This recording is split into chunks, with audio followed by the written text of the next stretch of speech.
और इस बीच एक बड़ी जानकारी सामने आ रही है, आपको बताएं क्या यूक्रेन का युद्ध सिर्फ भारत रोक सकता है। तो वहीं इस बीच नाटो ने ज़ेलेंस्की को संबोधन के लिए निमंत्रण भेजा है, न्योता भेजा है। 24 मार्च को ज़ेलेंस्की को संबोधन के लिए बुलाया गया है। तो युद्ध में नाटो के रुख से ज़ेलेंस्की की नाराजगी लगातार मुखर तौर पर सामने आ रही थी।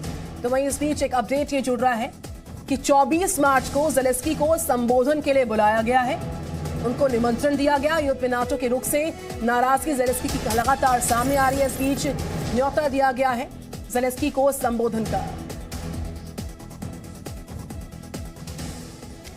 तो क्या यूक्रेन का युद्ध सिर्फ भारत ही रोक सकता है?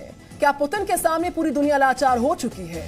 ये सवाल इसलिए लगातार उठ रहे हैं क्योंकि भारत की उभरती ताकत और पीएम मोदी की छवि का असर ऐसा हो गया है कि ब्रिटेन से लेकर इजराइल तक, जापान से लेकर अमेरिका तक हर देश की कोशिश रही है कि भारत किसी भी तरह रूस से यह युद्ध रुकवा दे। और इसी कोशिश में अमेरिकी सरकार ने अपने मंत्री को भारत भेजा है। तो कल ब्रिटिश पीएम बोरिस जॉनसन ने पीएम मोदी से लंबी बातचीत भी की है।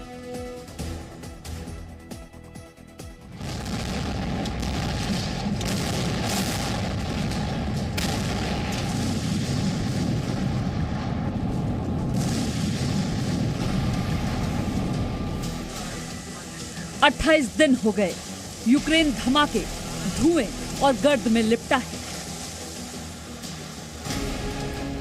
बारूद रूस का हो या धमाके यूक्रेन के, तबाही सिर्फ इंसानियत की हो रही है।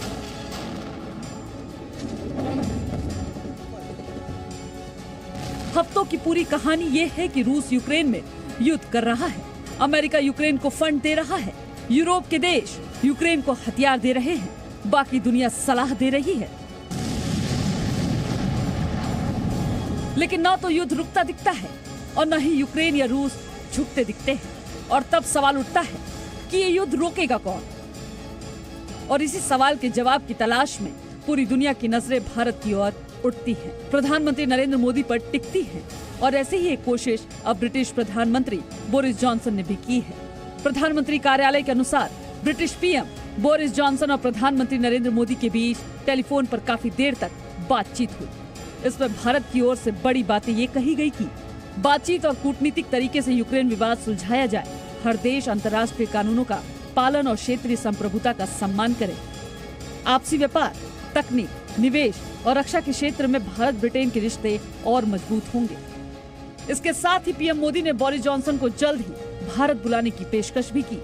लेकिन ब्रिटेन सरकार की माने तो इस बातचीत में यूक्रेन का मुद्दा सबसे बड़ा था। ब्रिटिश सरकार ने कहा कि यूक्रेन पर पुतिन की कार्रवाई दुनिया के लिए विनाशकारी है। यूक्रेन की अखंडता और क्षेत्रीय संप्रभुता का सम्मान होना चाहिए। रूस को संयुक्त राष्ट्र चार्टर का प्लान करने की आवश्यकता है।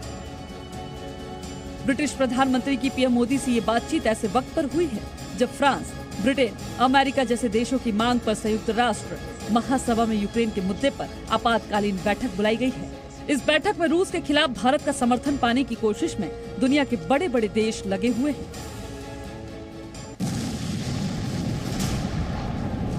यूक्रेन युद्ध के मसले पर अमेरिका से लेकर ब्रिटेन तक अब रूस के खिलाफ भारत का समर्थन पाने की कोशिश कर रहे हैं, क्योंकि भारत ने अभी तक वैश्विक मंचों पर रूस के खिलाफ किसी वोटिंग में हिस्सा नहीं लिया है।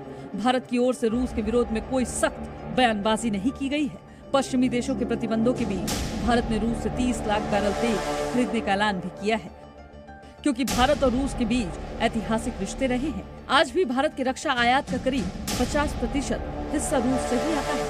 उधर यूक्रेन पर बरसते बम, गोले और मिसाइलों के बीच अमेरिका और पश्चिम देश रूस के खिलाफ गुटबंदी में जुटे हुए हैं। ज़ेलेंस्की पीएम मोदी से बात करते हैं, जॉनसन पीएम मोदी से उम्मीद करते हैं, मॉरिसन पीएम मोदी से बात करते हैं, मैक्रोन पीएम मोदी से चर्चा करते हैं, किशिदा तो पीएम मोदी से मिलने तक चले आते हैं।